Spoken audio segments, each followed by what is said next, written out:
qui est un talent dans les pop-up stores et dans la décoration, et qui m'a appelé il y a quelques jours. En toute vitesse, il fallait trouver un pop-up store qui s'est réalisé en la journée même. Hein. Oui, c'est On vrai. a été très rapide. Hein. Tout à fait. Alors, nous sommes autour de la sortie de métro Marguerite de Navarre, qui est le cœur même de Paris. Et nous avons plusieurs pop-up stores ici. Et on va aller dans la crèmerie numéro 9, où il y a une petite aventure qui nous attend.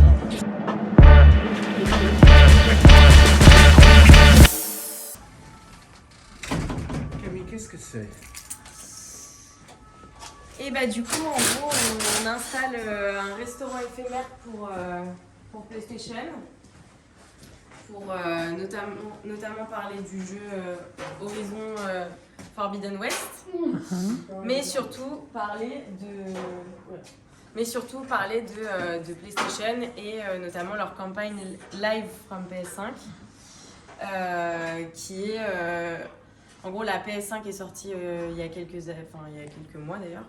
Et du coup, c'est pour renouveler la campagne et aussi redire aux gens que la PS5 est désormais bien plus disponible qu'il y a quelques mois à l'achat. Et ce dinosaure incroyable, Et du est-ce coup, que c'est toi qui l'as imaginé? non, pas du tout, c'est un dinosaure qui est sorti du jeu. Alors j'ai terminé une petite surprise. Oh.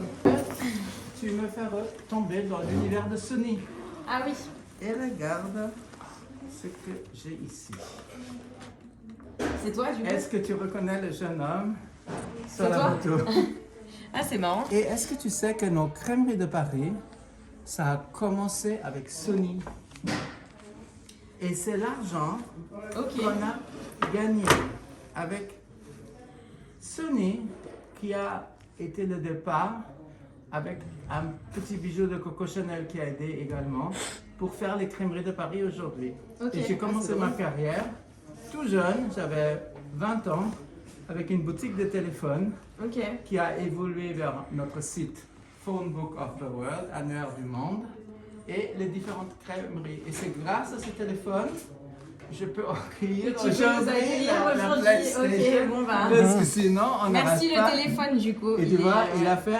Les téléphones, ça a évolué depuis. Ah oui, ça c'est sûr. Je pourrais pas Ça, le mettre c'était dans un ma poche. téléphone pour la maison qui était révolutionnaire à son époque et qui était interdit par France Télécom parce qu'ils n'avaient pas de produits équivalents. Ok, ah, c'est marrant. Voilà. Okay. En tout cas, je suis trop content de voir la PlayStation qui s'est fait beaucoup plus tard, qui arrive maintenant chez nous avec comme un retour de Sony.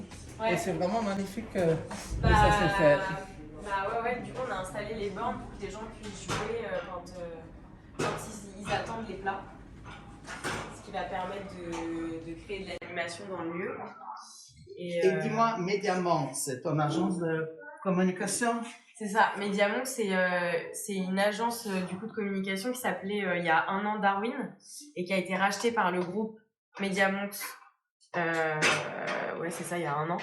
Et du coup, désormais, on est la branche française, donc on s'appelle aujourd'hui Mediamond Paris. Et on a un pôle de production, film et événementiel. Et du coup, moi, je m'occupe du pôle événementiel. Et comment tu es arrivé? Comment ça s'est fait que tu es arrivé là-dessus? Moi, j'ai commencé quand j'avais 23 ans l'événementiel.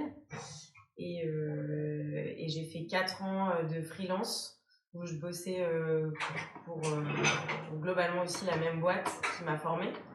Et il y a 4 ans, nos chemins sont séparés et du coup, je suis arrivée chez Mediamond en tant que productrice senior en événementiel. Alors, ce qui est très amusant, nous avons un pop-up store de Coca-Cola juste à côté. Oui. Et les gens de Coca-Cola sont tous excités parce que tout le monde te connaît. On m'a dit, mais vous avez une jeune femme très dynamique qui fait le pop-up store à côté.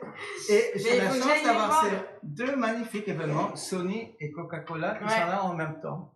Et je te raconte une petite anecdote. Donc, Coca-Cola et Sony, c'est des marques extrêmement célèbres depuis longtemps. Et comme moi, je commençais mon travail, Sony était dans le classement dans cette année-là, la 2e marque la plus célèbre du monde. Mais c'était pas la première marque.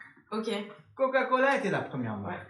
Et j'avais eu la chance de rencontrer M. Morita qui a créé Sony, et qui était un génie dans le marketing. Et il m'a toujours dit il faut être un petit peu créatif. Et donc on ne parlait pas du fait que Coca-Cola était la première marque au monde. Il dit Sony, it's one of the two most famous brands of the world. Donc on a mis sur le piédestal le numéro 1 et le numéro 2 au même niveau. Et c'est dit les deux sont le numéro 1, Coca-Cola et Sony. Donc, et là en 2023, tu as les deux. Parce que j'aurais jamais imaginé, moi j'étais complètement dans le monde des téléphones et des Walkman, qu'un jour j'allais avoir Sony et Coca-Cola en même temps à la boutique. Bah ouais, bah voilà. Mais toi tu es trop jeune pour avoir connu M. Morita. Non. C'était quelqu'un absolument incroyable. Il avait tellement d'idées. Il avait créé sa carrière a commencé, il a créé une radio de poche.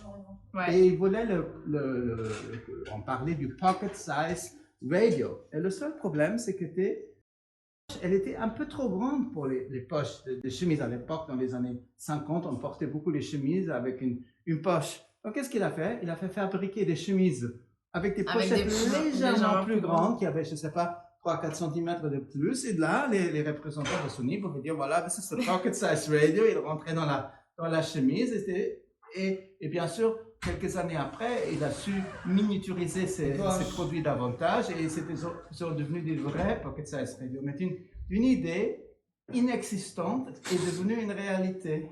Et vraiment, j'ai appris beaucoup de choses avec cette formation. J'avais juste 20 ans, et j'ai fait sa connaissance à 21 ans, et c'était toujours quelqu'un incroyable. Et lui était amusé du fait que j'étais si jeune, parce que c'était un peu inhabituel, surtout à l'époque.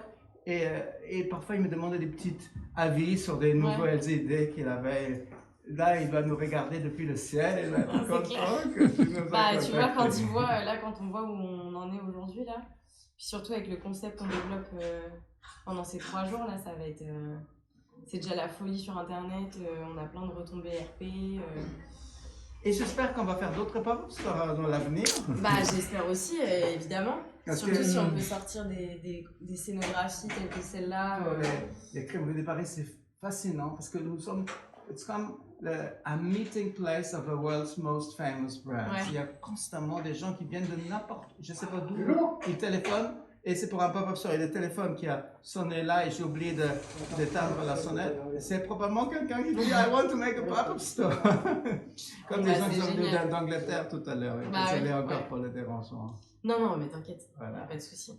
Merci Camille, tu es occupée aujourd'hui, que tu m'as passé quelques instants. C'était un petit peu. Pas de souci.